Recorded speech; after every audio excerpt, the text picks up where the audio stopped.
Welcome, or hopefully welcome back to the Reluctant Entrepreneur Podcast, where we explore the real stories behind the journey of business ownership, the highs, the lows, and everything in between. My guest today is Billy Sammons, founder of Live Local Warm Marketing, a company that helps entrepreneurs and service-based professionals grow their business through authentic communication rather than cold outreach or high-pressure tactics.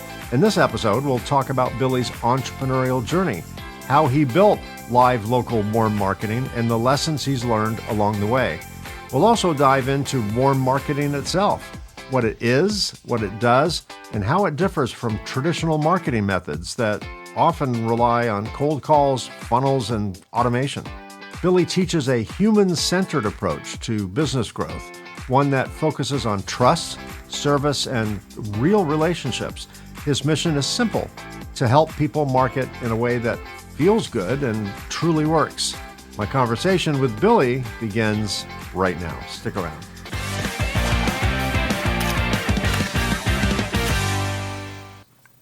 Hey, Billy, welcome to the show. Thanks for being here.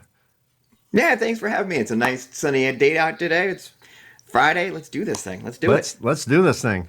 You know, when I was recording the intro yesterday, I didn't realize how difficult it was to say live, local, warm marketing. It just, for some reason, there was a mental block. I must have, I probably had to say it 4 times before it actually rolled out. I got tongue-tied with it. I don't know. It's not like a hard, it's, you know, single syllable, 3 syllable. It's not that difficult, but for some reason, I just couldn't say it in one take. Yeah. It took like 4 takes just to get that out. And now it's easier, but. The crazy part is when you and I talked before, like, you are a warm marketer too. Like, you have done it that way and you enjoy it too. So it's not like just you're a part of it. So it should be easier for you because you are a warm marketer. You would think, would think, but I've never referred to it that way. So then that is a great way to refer to it. And we'll get into what warm marketing is in just a bit. But first, let's start with your journey. What led you to create, here we go, Live Local Warm Marketing? And how did you approach, and how did this approach come to life? So I'll do the abridged version of a long story. So the very beginning was, I was a school teacher, right? But I don't sit still very well. And so we started in the summer. I see that because you're standing right now. Yes. I'm standing. It's symbolic. Yeah, it's more of a mover and a doer. So we started flipping houses in the summers. And then from that, I parlayed into a real estate career. But I didn't want to just be the typical real estate agent because, I mean, they're everywhere and they're a dime a dozen. I wanted to be a little bit different. And so I knew I wanted to be relationship based. I did a little bit of cold calling and quickly realized that was not my thing. Like the getting yelled at, getting hung up on, trying to meet people, chasing people down was not my thing.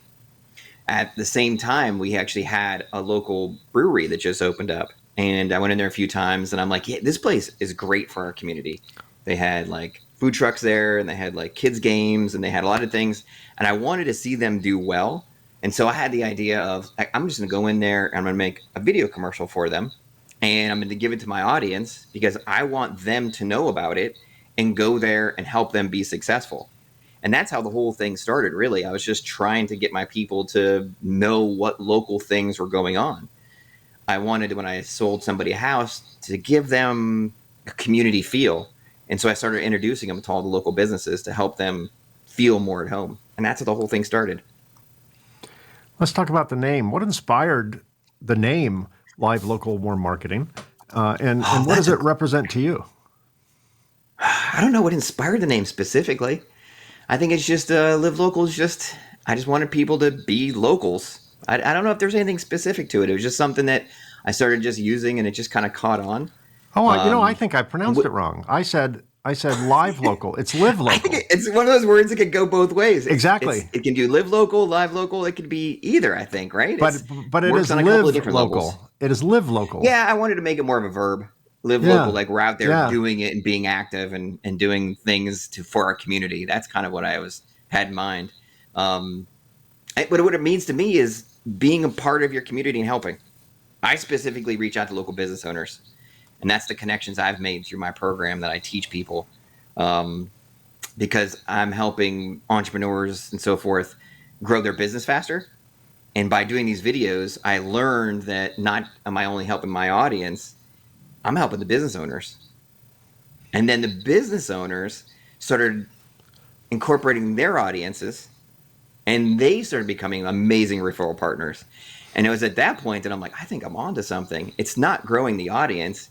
It's making the connections with the business owners directly and giving them something of value that I really started seeing my business take off. So it was kind of a mindset shift for me. I just kind of thought about it a little bit differently. Yeah, we'll talk in a little bit when we get into the nuts and bolts of Live Local, the difference between traditional marketing and value-based marketing, but you're certainly on the value side of that. Yes. Before launching Live Local, what kind of work were you doing? Well, you mentioned you were a teacher, but how did that experience shape your current business philosophy? Oh, that's a good one. I like that. So I am a giver by nature. Like, I like to be able to give. So I was doing the teaching thing. I was a coach. I did all that stuff. And so I wanted my business and my real estate business to reflect that. I didn't want to be somebody that was taking, that was just burn and churn, getting sales. That did not appeal to me. It wasn't exciting. I wanted to be able to be somebody that could be proud of the community that I was helping with. So a giver, I think that's the best way of describing it. So many entrepreneurs build their businesses around something they wish had existed when they started. Some will just take a product that already exists and make it better. Some will just be also ran because, there's room in the market for a second brand, maybe no better, no worse. Mm-hmm. But the ones that inspire me are the ones that create something that they wish they had and they couldn't get it. Which was that true for you? You were creating something that, as far as you knew, didn't exist? It not in the way that I was doing it, right? People have always done warm marketing. That's always been a thing. But most people I bump into want to do warm marketing. They just don't know where to start. They're like, they see that seasoned veteran that's been doing it for 15 years. It just knows everybody. And they wanted to be that person, but they didn't know like where to begin with it. Right. And so the system I show them, like going in and helping local business owners by giving them, I usually do video commercials. You can also do podcasts, things of that nature. You're giving with intention. That expedites the process and you have a clear path. I'm going to go in there. I'm giving them something of value. I'm introducing them to my audience. I'm sharing the experience out. I'm helping their business grow. And so you become a warm marketer much faster when you have that focus instead of that seasoned vet who just put the 15 years in and met everybody. So it's a quicker way to get to where they are by doing something with intention. What were some of the biggest early lessons or turning points that helped you refine your vision for Live Local warm marketing? So like everybody else, at first I was like, I need a bigger audience. I need to meet more people. But that wasn't the way. I had a mindset shift of I need to make personal connections instead. So instead of trying to grow my audience out through the content I was making with local businesses, I shifted and started trying to make more connections with local business owners. And then I put them in the CRM, and then I would follow up with them, and I'd reshare their content, and I'd see if there's any problems they're having. Is there any value I can add? And I shifted who I focused it on. I don't care as much about the audience now. I care more about the local business owners I'm meeting and getting people through their door to help them out. And then the secondary effect of that is the audience will come and I'll know the people I need to know and I get the referrals I need from the community. And it just kind of happens when you give in a genuine way. Don't give to sell something, right, but give in a general way. Yeah, we discovered that in my company several years ago. We switched from a very, very traditional form of marketing, which was running ads. This is, started before the internet. So we're running print ads and trades and attending trade shows and exhibiting. And our ads were, and then spamming people from email. It was all about us. It was all about our products. It was all about our specifications. Our ads were just slightly short of, we're the best, everyone else sucks. Buy from us, buy from us, buy from us. And our trade show booths were filled with gimmicks. We had magicians and waterfalls and video games and all that in the booth. And at some point, we just got tired of our own voice, and we stopped it all. Cold turkey. We just said, okay, when you run an ad and then you feel like you need to take a shower, to wash the grime off you, it's pretty bad. Yeah. And then we just switched over to an education-based model. All we do is educate. We don't even talk about our products. And I learned the best way to sell your product is stop talking about your product. At that early stage of the game, no one cares about your product, right? They may not even know they need your product. You have to connect with them and provide value. And yes, I coined that conscious marketing, which it turned out many other people have coined it that before me. So it's not like trademark Mike Conrad, but it's a form of marketing that relates on a emotional level. And I think one of the best examples that, even if they've never heard of the term conscious marketing, everyone has seen a Nike ad. Nike sells shoes. Do they talk about their shoes? Never. Do they talk about arch support, comfort, design, style, longevity, lace design? Never. They celebrate athleticism. And some of their ads don't even have you can't even see their shoe or barely see their shoe. It could be it could be an Adidas shoe for all I know. But it's not about the shoe. It's about the athlete. And they connect with that. And people see Michael Jordan, they think Nike shoes, right? Air Jordans. And they just made that connection. Apple did that in their earliest days. They've gone a little off the farm now, but they were the Crazy Ones campaign, and they connected emotionally with creators and young people, with the Mac labs that they put in schools way back in the day. And that was a long game approach they made. But, how many people will go to McDonald's, line up in a tent 4 days before, the McRib comes out so they could be the first to get it? Right. Nobody. How many people will wear a baseball cap with a McDonald's logo on it? Nobody, unless you're an employee. Then you're forced to. But when you make an emotional connection, a warm marketing, to use your words, connection, people will join your tribe, not just buy your product. They'll wear your merch. They take pride in buying your product. And it's more than just what the product does. It's a connection somehow. And part of the community. And it just works. And the cost to do that is way less than a traditional form of advertising. Way less. And not only that, my experience was, and I'm curious if yours is too, the quality of a customer that comes to you after you earning that trust is way better than the quality of the customer that comes to you after reading your obnoxious ads.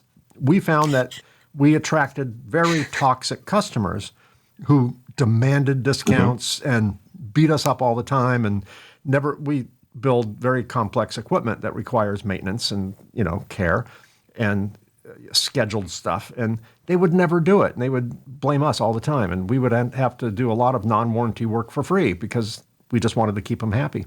When we switched to this conscious marketing, warm marketing approach, the customers that came to us, eventually they wanted to know how much it cost, but that wasn't their leading question. Their leading question was, calibrating whether our product can solve their problem, which we taught them about earlier, and their problem, that is.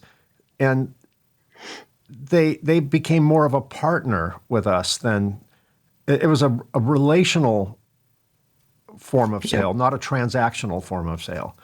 It's just amazing what starts with a slightly different approach to marketing, which is easier and less stressful, and you don't have to take a shower after you run an ad or anything like that. Entrepreneurship quite often requires balancing risks and purpose. How did you know that this was the right direction to pursue? How far along were you before you realized, this was right, or maybe I need to make a tweak in it or whatever? So after the first video, I knew it was the right thing to do because I felt energized and excited about it. And when you feel excited about advertising and marketing, then you're on the right track. Yeah. The tweaks, I've been making tweaks along the way, especially with technology. Like when I first got started, I had this clunky old Rebel camera, and now you have this little device in your pocket Yeah. that you can put up there, and you can create anything you want as easily as anything. So I've made adjustments throughout, but I knew right away that it was something that I wanted to do and it was going to be effective. And then as you start seeing like your referrals coming in, and you start seeing your open rates increase, and you start seeing your social media presence, and you start seeing people asking you to come to this, can you go to this? Hey, you need to meet this person. And you didn't really do much aside from going out and meeting business owners, then you know it's the right thing because you start attracting who you want. Like you said, you were attracting the right people. And that's how I knew it was the right thing. So everything you said, right on par. We're on the right page here. We're on the similar wavelength. Mind melded together there. Yes. What do you enjoy most about running your business today compared to when you first started? It's another good one. Now it has changed dramatically. When I first started, I was younger, didn't have kids, had a couple of jobs. Now I've got the children. I got to run them around. There's a lot of change. A lot of moving parts. Lots of moving parts. What I enjoy now is that now I have the reputation. So people see me as the local person. So if they need something, or they need a food truck for an event, or they want to advertise a charity, or they have something good, people reach out to me. Before I was establishing myself and I was doing the grinding, going out and meeting people, but the grind really wasn't too hard. It was, I started with businesses I knew and started making the commercials for them. And so it wasn't that difficult, but it took some time and it took some reps. But at this point now, I've done enough of them, and I know enough local business owners, and they all talk to each other. So when there's a new business owner around, they're like, hey, you got to talk to Billy. He'll do some stuff for you. And I get introductions without doing anything. So I think that's the part that I think is the best, is that I don't have to do as much legwork these days. So yeah, I liken that to that giant flywheel. Say a 2-ton concrete 6-foot diameter flywheel. Yeah. It takes all the energy you have to get it to go one revolution. And then once it gets up to its optimum revolution, RPM, you're cruising.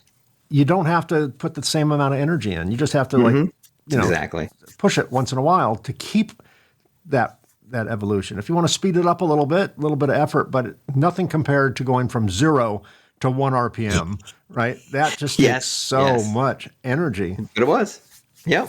For my listeners and Once viewers, you get moving. For my listeners and viewers who may not be familiar with exactly what warm marketing is, we're talking about warm marketing. I gave a few examples of conscious marketing, which I think is very similar. But how does it differ? How does warm marketing differ from traditional marketing or cold marketing methods specifically?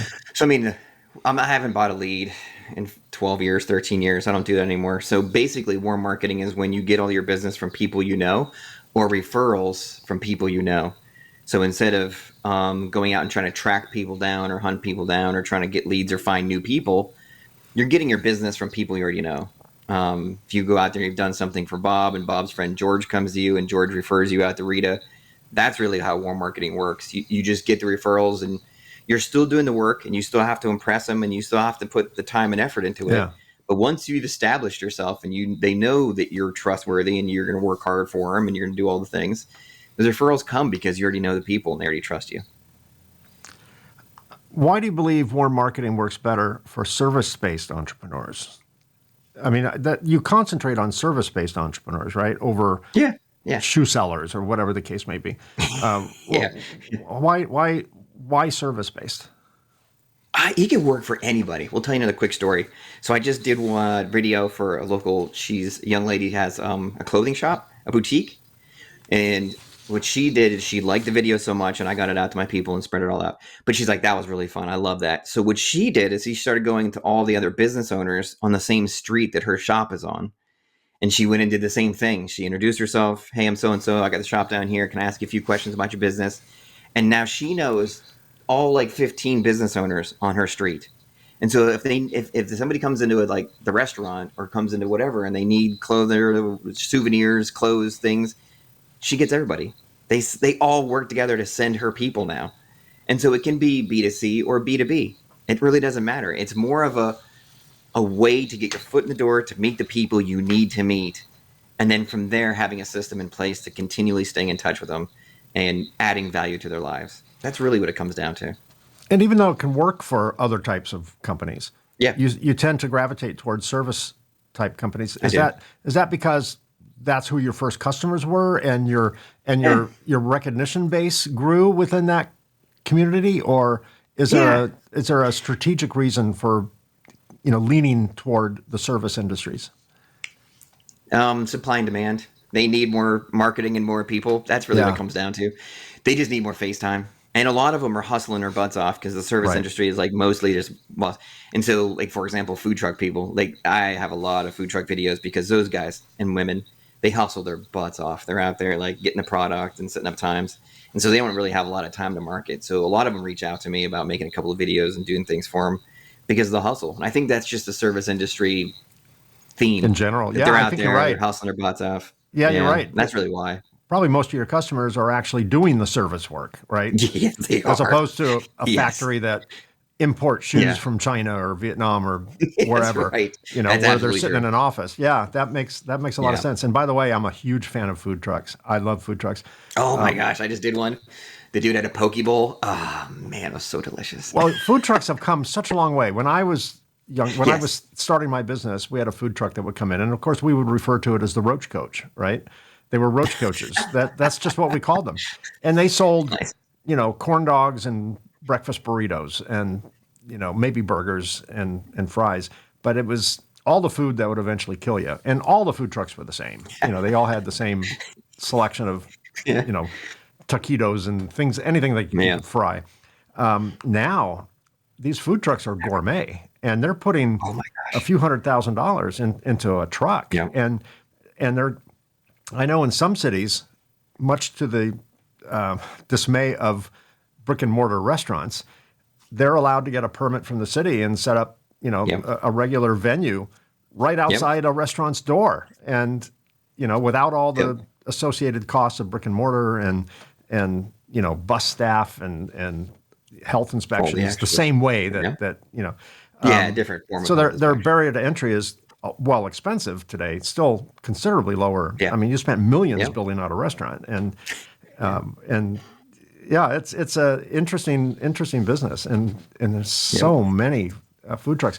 One of the trade shows that I speak at every year is in Anaheim at the Anaheim Convention Center, and in there, there's a lot of buildings. It's like 8 buildings. It's a big convention center. It's surrounded by hotels, and in this giant courtyard in between all of this All the structure, trucks I know. they bring the food trucks in, and they're Yeah. all high end, very expensive, by the way, but Delicious. high end food trucks. So there's a Mexican themed food truck, a Thai themed food truck, a barbecue themed food Yeah. truck, and ice creams, and you name it, and they're there. And I love that. I mean, it reminds me as a kid going to the mall when they had food courts, right? Yes. Yeah. That That's a good had analogy. kind of independent, Yeah. various ethnicities of food, and they were so good. Your website mentions that your approach Yeah. helps people market in a way that feels good and actually works. I mentioned the way we used to market would make me want to have a shower. Can you explain what No that showers. means in practical terms to you? Feel good and works. Oh yeah. Sorry. So the feel good part. Let's use a brewery as the example again. So if I got 10 more people through their door, and that made them a little more successful, and they could stay open longer, and it's a local business. We see way too many local businesses closing their doors, especially during economic downturns. If I can do something to make more people aware that they're there and that they need to be supported, then I've done my share. I've helped the community out, and I take that personally. When I see, it's not my fault, but when I see closed signs in stores, I feel terrible. Like I could have done something more. I could have done a little bit of marketing for them. I could have done something like this for them. I mean, it's not really my fault, but I take that Yeah, kind of like personally, a little yeah, bit. sure. And so I feel better about it because I help them stay open longer. And so that's the part of that you asked about with the feeling good part. And the effectiveness is people, the referrals and things you get once you help them comes down the road. But your own audience really needs to know what's going on in your community too. You become like the town crier, right? You just like, hey, you need to go check them out or go see here, and you go drive past Walmart and go check out the new sip and shop or whatever's over there. Do this because it's good for your community. So you become kind of town crier at the same time, and you're helping your community thrive a little bit better, and the people in your database and the people you know are supporting their community and feeling better about where they live because they're helping people in their own community. It just feels good. It's a little cheesy, but it does feel good all around. No, It's just, I nothing guess, cheesy kind of about it. corny, but No, yeah. not corny at all. I totally get your point when you see a business that's closed. I feel the same way because I have a business. Yeah. You have a business. So Yeah. it's like if you're a dog lover and you see a dead dog on the side of the street. You feel terrible. You didn't kill the dog, but you get this empathy toward this dead animal, and it makes you bummed out. It does to me, and I feel the same way if I see a going out of business sale or something like that, because that there, but for the grace of God, there go I. That could have been me, and it's kind of reminds me of my own business mortality, right? This could end any minute, right? And it definitely shakes me up when I see that. How do you how does authenticity and human connection translate to measurable business results? Oh, all right. So first, we talked about it a little bit in the beginning. The idea of when you give, you have to give authentically. You can't give to sell something. People smell that stank from miles around. They know when you're trying to sell something. So you have to be genuine. And being genuine and being giving, we all talk about the idea that we have to gain the know, like, and trust from folks in order to have clients and build a business. And when you give, you are almost automatically building that know, like, and trust. If you're doing stuff and not asking for anything in return, you have to be a little patient with the warm marketing sometimes, depending on what it is your enterprise is, what it is you're selling. Like I said, I do a little bit of real estate, so I need a little more patience. People aren't buying houses all the time, so you got to be a little patient. But the warm marketing will work because you're doing things, you're giving, you're not asking for anything in return, and you build the trust of your community, which ends up building the rapport you need to get more clients. And like you said, more quality clients. I don't need people that are just burn and churn and want to buy something and move on. I don't want those people. Right. Somebody else can have them. I want somebody who's going to be part of our community that's going to be loyal, Yeah, absolutely. Yes, yeah, absolutely. Tell me about some of the breakout courses that you offer, like podcasting, events, or video marketing, and how they fit into the overall warm marketing strategy. Yeah. So the courses, firstly, I have the 5-day challenge. We get that question a lot. I want people to sample it and try it out. If you wanted to hop in there and just I just want to see what he's talking about and try to give it a shot, the 5-day challenge, you can do it. It's like a bridge. That's a quick version. But you can take that and get people into your CRM and make connections within 5 days. Somebody who's a little more tech savvy like yourself, you probably could do it in 3, maybe 2 days, I bet. But most people, I give them 5 days. So you get in there and you can take it, practice run at it, see if it works for you. And if you love it, then the course itself goes over all the handouts and all the guides and the video tutorials, and you can skip all the mistakes I've made and get right to the stuff that works, because I do the shortcuts in life. Like, here's the 5 things you need. Here's the 3 systems you need. Here's the whatever. So I want you to just cut 10 years off of it and get right to it. And everything I do is super simple. It's supposed to be super simple. Like for the video course, you really just need a lapel mic, a tripod, and your camera, because that does video these days. And with those 3 things, under $100, you can start adding people to your CRM and making connections and building relationships. That's it. Because I believe that the people that are going to use this warm marketing aren't marketers full time. They're have a business and they're using this to build their business. So I have to keep it affordable and I have to keep it simple, or else I'm not going to do it.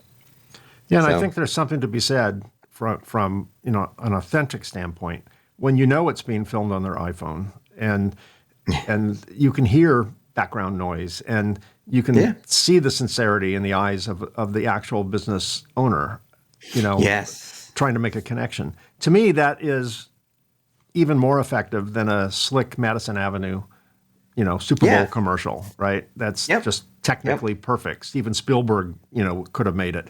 I do like very authentic marketing efforts from business founders. One of the most successful ad campaigns, and this was totally Madison Avenue, but it was, there was 2 of them. One of them was a guy named Victor, I forget his last name, but he bought Gillette. I think it was Gillette. It was either Schick or Gillette. He bought a shaving company? A shaving company, yes. Gotcha. And he said, I love the product so much I bought the company. That was kind of his tagline. And he did his own commercials. There was another, which was Lee Iacocca, the CEO of Chrysler. And he insisted, much to the against the advice of his ad agencies, that he was going to do his own commercials. And he saved Chrysler was on edge of bankruptcy. They had to be bailed out by the federal government. And he went to Congress and asked for money. And he went on the air and told consumers why they should buy Chrysler cars. And quite almost single-handedly turned that company around, paid their debt back to the government early, saved a lot of interest. And the other founder that did that was Carl Karcher from Carl's Jr. You might know them more as Hardee's on the East Coast. Same company. Carl insisted on doing his own commercials. The problem with Carl and the ad agency was that Carl spoke like he had a bunch of marbles in his mouth, right? He just didn't enunciate anything. And he was just terrible speaker from a enunciation standpoint. But he insisted that he was going to be in every commercial. So they worked a deal with him where they would make an animated Carl Karcher with a different voice. And so people knew Carl Karcher, but didn't know what he looked like. Yeah, they had to kind of work around it. Wendy's, yes. Dave, whatever his last name was, did his own commercials. I mean, to me, I find that way more authentic. Yeah. Steve Jobs with Apple, who stood on that stage and pitched every product that he sold, for the longest time. Others, like Tim Cook, has tried to do that. I would suggest someone tell him, stay off the stage. He's a great business person, absolutely brilliant business person, but presentation point, a little stale. But I do like it when company founders get authentic and get real and actually talk to their customers. Not just pitch stuff, but talk to them. To me, it makes me want to buy their product. If I had to buy some product from someone I don't know versus someone I've seen on TV that I like and isn't pushy, I'm like, hey, let's give. I'm gonna go have a, one of those crazy square hamburgers and make Dave happy, or. Or buy a famous star from Carl's, and maybe he can, he's dead now, but maybe he could work on enunciation. I agree. Yep. What are the common misconceptions about marketing that you encounter when coaching clients? What do they come to you that's wrong? Most people think they have to be extremely extroverted. They think they have to be very social and to go out and talk to all the people. But oddly enough, I'm identified as introverted. I'm one of those people that I can go to meetings and I can go to events and I can do stuff, but at the end, I'm exhausted from talking to a few people and hearing that. I'm not the kind that's extroverted. Out of your comfort zone a little bit. A little bit, yeah. Or I can fake it for a while. I can get into the meeting, I can be social enough to fake it, but at the end, I'm tired. And so all the signs of an introvert. But with the warm marketing, you do lots of one-on-ones. If I'm meeting business owners, I'm doing commercials one-on-one with them. Or if I'm following up with my clients and sending some of this warm marketing content that I made, again, it's one-on-one. So it can be very effective for introverts. And if you're an extroverted person, maybe you could just do it faster. Maybe you just meet more people quicker. But it can work for introverts. And I think that's kind of where most people are like, warm marketing, I'm not very outgoing. You don't have to be. You just meet people and be pleasant. So the takeaway from that is being an introvert is not a barrier to entry. No, not at all. To your own commercials, be authentic. Yeah. If someone wanted to start applying more marketing principles today, what's the first step that they should take? I mean, besides buy my course. I mean, of that's course, going to be buy your course. Yeah, it's going to be. Duh. Call now. So I always standing by. I wouldn't call I do my own that warm. commercials. That was not warm. That was a little bit of cold that came out there, Billy. Just to say the truth. No, my goodness. But obviously, talk to someone who knows more marketing principles. But besides, where I started, they got to actually do something, not just call somebody. So what should they do? So, all right. So the way I always started off was, one, you have to know your own values, your company values, what things are important to you. Because unless you don't know your own values and the things that are important to you, you really can't make quality connections, right? So if you're somebody who enjoys community, or somebody loves church, or somebody who loves the food scene. Know what's important to you, what gives you energy, what your values are, because that'll help you direct into what connections you need to make out in your community. You want to be able to align with people that are on the same path, like you and I have been. We're somebody that's connected, and if you were selling shoes and I'm doing more marketing, you and I wouldn't have worked. But we're on the same wavelength. We aligned. And once you know who it is you're trying to reach, then you have to start getting out there like, all right, what do I need to give them of value? I always push the video commercials, but if you don't like being on camera, cool, podcasting's great, or a combination of the two. But know your values, find people that align with your values, and then give them something with intention. That's the 3 steps. Sounds simple. What do you see warm marketing? Where do you see warm marketing headed in the digital as digital marketing continues to evolve and with AI and automation? Yep. So there's been a lot. Yeah. So the AI part, I think I keep talking to people about a renaissance of one-on-one meetings, of face-to-face, because soon there's going to be such saturation, I believe, in the market. You're going to be able to create ads automatically, and it's going to be computer generated ads and fake people talking and stuff, where it's going to be such saturation in the market in advertising and marketing that we're going to see this renaissance of face-to-face meetings and talking to people one-on-one and making human connections. One, you'll have more time to do it because AI will be doing a lot of your back end work and a lot of the posting and stuff like that. But 2, you're going to crave it. You're going to want to actually start meeting people again. AI stuff is just not going to satisfy our human connection needs. And so I think the warm marketing is going to be stronger. And then you're going to start creating that content, and you have to find different ways to get it out there. But I think the one-on-one meetings are going to, I really feel like they're going to come back. I don't know. Yeah. I'm a fan of AI, a qualified fan of AI, meaning I've seen it abused a lot. Yes, already. I can spot AI. I can spot non-massaged AI. Well, yeah, but it has a fingerprint on it. It has a certain style of writing which I can recognize. At least the ones I recognize, I can recognize. Maybe there's plenty I don't recognize, and then in which case I don't have a problem with it.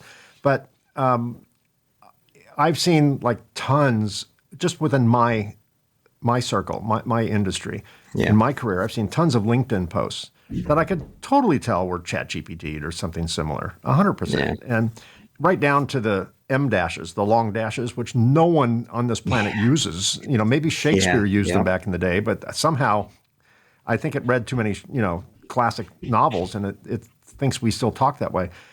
And the little emojis that it keeps showing. I mean, you can totally tell when it's AI without that part being worked out. But that bothers me a little bit. I use it all the time to research my guests because it just saves me time. I can either look at 100 different Google posts or whatever, or I can have AI do it, and in a nanosecond it gives me a button, a bullet pointed list of background on my guest. But God, I hope it said something nice about me. Damn, I gotta look that up. It now did. You got me subconscious about it. I don't know, man. Hopefully, you got some good stuff about me. It's interesting. Look yourself up on AI. You should really just do. What do you know about Billy Sammons? What do you know about me? And then let him know the guy that runs the name of the company, and just so it gets the right one, because one might be a serial killer. Who knows? But if I pop up as a serial killer, I need to know that too. Well, yeah, that's true. But it will tell you a lot about what, based on everything it's learned about you, what it thinks of you. Now, keep in mind, in order to get people to use AI, the algorithm tends to be pleasing to whoever's asking the question. It'll say, great question, excellent question. Yeah. Well, it doesn't mean that. That's just generative, right? Whatever, just to make you happy. But it is interesting to see what it says about yourself, because it's learning it from somewhere, right? It may not be right, but it is, someone's reading that, it's right to them. Yeah. What's next for you in live and live local warm marketing? You see? Any new projects, courses, directions that you're super excited about? Yeah. You know what? Honestly, obviously I'm trying to get the word out more. I think that this is actually going to be a positive impact on other people's communities as well. If I can teach other people how to do it and that catches on, I just think it's going to be good for communities and local business owners who, things are a little slower right now. They probably could use all the help they can get, and making these connections in the community is just good for everybody. So as I get the word out more, the course, I have the book. I'd love to get back into group coaching. I find that really fun. The attendance on my group coaching went down a little bit, so I kind of cut that for now to try to build up again. But I would love to get back into the group coaching. Teaching's in my background. I just enjoy the teaching. So I love getting into groups of 5 or 6 and sharing ideas about marketing things they've done. And I can geek out on all the warm marketing stuff that people do and stuff that's worked for them, things that haven't worked for them. So I'd love to get back into that one day if I can get some momentum, caught back up again. And yeah, just getting out in the community, knowing more people, Who's harder to teach, young people or adults? Man, both. I don't know. In their own way, right? If I can, it's if somebody's trying to get something out of what you're learning, then they'll hop on board. Actually with both, like you got to entertain them. Like they're not going to pay attention unless you make it a little bit of fun. I think with teenagers, I had to incorporate more Simpson episodes because they paid attention to more of those things. Yeah, so I had to do a little bit of that when I was in there. Sure. I speak, I travel all the time. I'm leaving tomorrow to go to Chicago, and I teach courses and I speak. And most of my speaking is on electronic stuff, reliability in electronics. That's the space I'm in professionally. But occasionally I go to universities. Like every year I go to, in fact, next month I'm going to Dartmouth to cool. teach a course or present, I should say. And at any rate, the difference in my experience when I am in my professional wardrobe and I'm standing in front of a lectern speaking to scientists and PhDs and engineers and professional groups, if I say something a little out of their comfort zone, I can see the eyebrows, like, they're like, I don't know if he's right. Contrast that with, I go to universities and talk to engineering students. I could tell them I figured out a way to make pigs fly. And they would go, wow, tell me more. Wow, tell me more. If I had the equivalent of pigs could fly in electronic manufacturing, whatever that might be, I would get the guy's full of crap. We tried that. It doesn't work. That's interesting. He's crazy. I like that. Because they're so far along in their knowledge base and their career that they're not open to radical new ideas. That's people have a lot of polarized opinions about Elon Musk, and I won't go down that rabbit hole politically. But as a engineer type person, as an inventor, he thinks outside of the box. Yeah. Like NASA, for 50, 60 years, they've been launching rockets and they land in the ocean and sink to the bottom, right? The part that comes off, the booster. And he spent billions with a B of dollars blowing up rockets, trying to figure out a way to have them come back to Earth and land, right? So they could reuse them. And I saw him being interviewed and they're like, this is in the early days when he was just blowing up more rockets and than not. And he said, you're spending all this money blowing up all these very expensive rockets. Why? He goes, because they're expensive and I want to save money one day. And I mean, it was just like, duh. To me, that's the pigs fly thing with kids. I mean, kids will go, yeah, that makes sense. Where probably all the engineers at NASA and all the other companies that launched rockets were going, can't be done. It's the way we've always done it, right? So I do like the almost naive, eager to consider all possibilities approach of young people. But then again, once I spoke at a career day at a school and talked to fifth graders, and I dropped out of college at 6 weeks. 6 weeks, I'm like, I'm out of here. I didn't like school. I wasn't good at school. I hated it. I just wanted to get out and rule the world in whatever way I could. So I got a job at McDonald's and started ruling the world, right? But work your way up. I remember it's always, even though I speak to all these professional groups, the kids made me the most nervous because I don't want to send a message that it's okay to drop out of college. I mean, it might be, but I don't want to send that message because I would, if I had to send one message that was pre-programmed, it would be go to college, right? Yeah. But so I usually just avoid the subject. Well, one of the fifth graders raised their hand, and said, Mr. Conrad, did you go to college?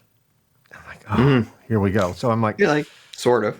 I said, well, yeah, technically I went. I could have, 6 weeks, No, I said, no, I said I dropped out of college after a short time. And I regret it to this day, which was not authentic. I don't regret it.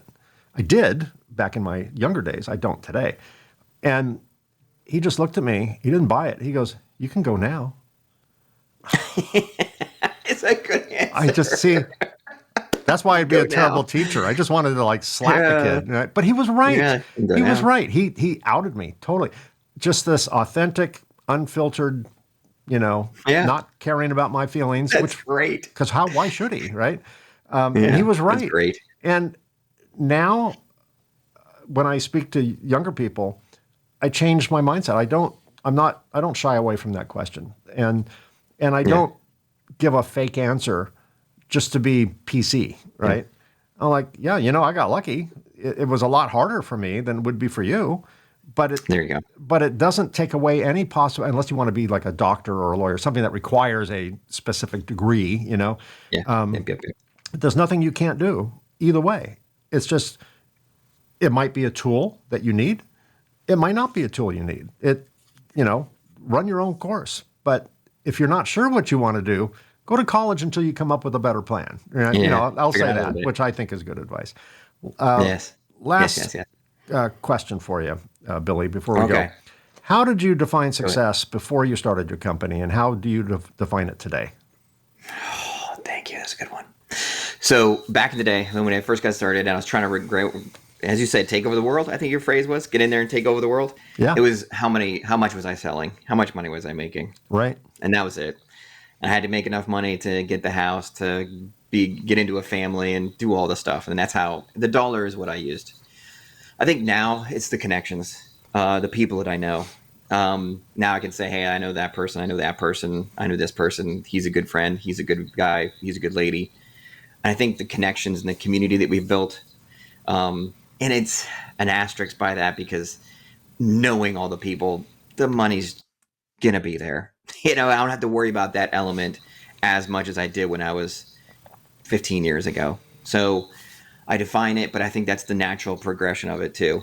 So it's a double-edged answer. Worried about the money. Money's coming, but it's through the connections. And so I'm going to give you the cliche generic answer for that, but it's true.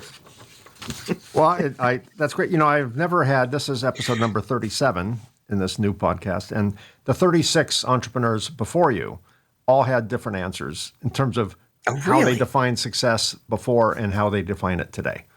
And all right. So what do they say? What's the overall answer? I don't even know now. Well, no, meaning that it wasn't the same. It wasn't the same. Oh, everybody. So pretty much everyone starts with money. That's how I would have started it. They start with money, but they never end with money. They end with something, higher altitude.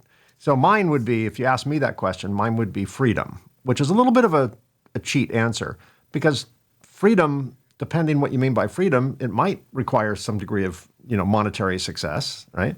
It has to. But, and I mean it that way, and many other ways, like time freedom, freedom to live my life, freedom to create new products, freedom to contact and touch more people, freedom to do a podcast like this, freedom to travel to New Hampshire every November and speak to students.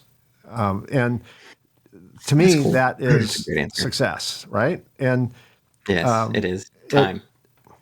So for my audience that would like more information on Billy's company, Live Local Warm Marketing or Live Local Warm Marketing. We've learned so much together here today. We've grown so much. Exactly. Say everything right now. We've had a great episode. Whether it's live or live, the checks still get cashed. So he's not going to worry too much about it because the banks can't tell the difference. If you want to find more information on Billy's company, if you're watching this on YouTube, look down here and where it says see more, and you'll see a link to Billy's website. I'll also have a link to Billy's book. And if you're listening to this on your favorite podcast app, when it's safe to do so, don't read it while you're driving the car, but when it's safe to do so, when you get to your destination or get off the treadmill or who knows what you're doing, look at the show notes in your podcast app, and that information will be there as well. Billy, thank you so much for being my that was guest awesome. today and This was sharing a lot of fun. I enjoy it, and I enjoyed this Yeah, I mean, we particular were on the conversation. same wavelength for most of this stuff. We grew different companies very similarly, so it Yeah. was kind of a neat conversation. I appreciated it. Well, I think the difference between your journey and mine is you started with that concept. I spent 20 years before I discovered this concept, and Yeah, and the first 20 years were rough. I mean, we had good times and bad times, that's but there were a happened. lot of Yeah, bad yeah, times. yeah, yeah. And since we Yeah. adopted this warm type, authentic, conscious marketing type approach, it's just been smooth sailing. We've had, I think, 12 years Awesome. now of that. And, we haven't spent a dime on advertising per se. That's it. And Nope.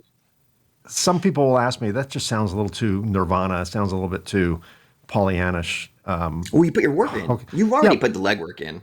Yeah, but I think what I have to tell people is this is marketing. This is a savvy approach to marketing. Why do I It do is. this? Why do I do this podcast? Why do I, particularly my other podcast? Why do I do that? Because it gets us sales. Yep. So there is a goal. I mean, there is a monetary goal attached Yes. to it. Yes. I just don't make the goal the primary purpose of doing it. It results in, I don't know if I'd still do it if it didn't benefit the company at all. I mean, I might because I enjoy doing it, but the fact that I enjoy doing it and it lands on my company, and because it provides Super. authority, it provides value, you become a trusted resource. You're not you're not shilling, trying to hawk a product. They trust you. Yeah. That makes me feel, personally, it makes me feel good.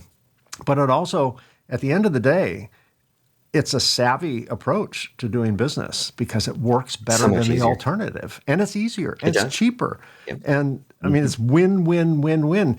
And not just for you and me, but for the audience. They get some, even if they never buy anything from you, they learn something, right? They did. And I hope they did. I think the business gods, and I say that metaphorically, I think the business gods, because we like to do philanthropic stuff, we always have, even when we had like almost no money, we would find some way to, in our little way, try and make the world a better place. There were many times that my company should have gone out of business. We were out of money. And I can see the business gods up there like people on a jury and looking down on me and going, yeah, he's got to go. Let's just kill him off. He's got to go. He's screwing up everything. He's not listening to us. Let him go. And then one business god goes, well, wait a minute. Look at what they're doing Did that thing here. Yeah. And they're like, okay, one more chance, just one more chance. And so I do think that Something to it. when you do good things for the world, when you do, whether or not it benefits you, monetarily, I think it gains favor, with the business gods. Business karma. Somehow it's a universe thing. It's a God thing. I don't know what it is, and I don't even care to know what it is. I just know that we should have gone out of business many times over, and we just didn't. And maybe I was just too stupid to know how bad things were. And I just, no one gave me the memo that, by the way, Mike, you're out of business. I'm like, no, I'm not. I'm still show up to work every day, So it's like, I'm here. The phone rings, I'm going to answer it. Yeah. So I think what you're doing is great. I think the people who listen to you and watch your videos and all the stuff you do, appear on podcasts, and read your book, benefit. And a lot of that benefit comes back to you. But I think more importantly, you're changing the world. You're changing your local community, and that's good. Johnny Appleseed, right? Planting my apple trees all over the place, trying to do good things. Yeah, absolutely. Well, keep doing it. Keep planting those apples, Johnny. Thank you. And I wish you continued success in the years to come. And maybe in sometime in the future, I'll come back at you and we'll get an update. Yeah, be awesome. Yeah, that'd be great. See how your people are doing and see if how everybody's absorbing the information and just keep spreading the goodwill. Sounds great. Well, thanks again, Billy, for being my guest. It's been a sheer pleasure. Thank you for having me. Well, that's a wrap. Thanks for joining me on this episode of the Reluctant Entrepreneur Podcast. A very special thanks to Billy Sammons for being my guest on the show. We've been busy recording future episodes with fascinating guests, so be sure to subscribe and get notified when new episodes drop. And one personal favor, if you're watching this on YouTube, give us a like and subscribe. Those 2 simple clicks really help us expand our reach.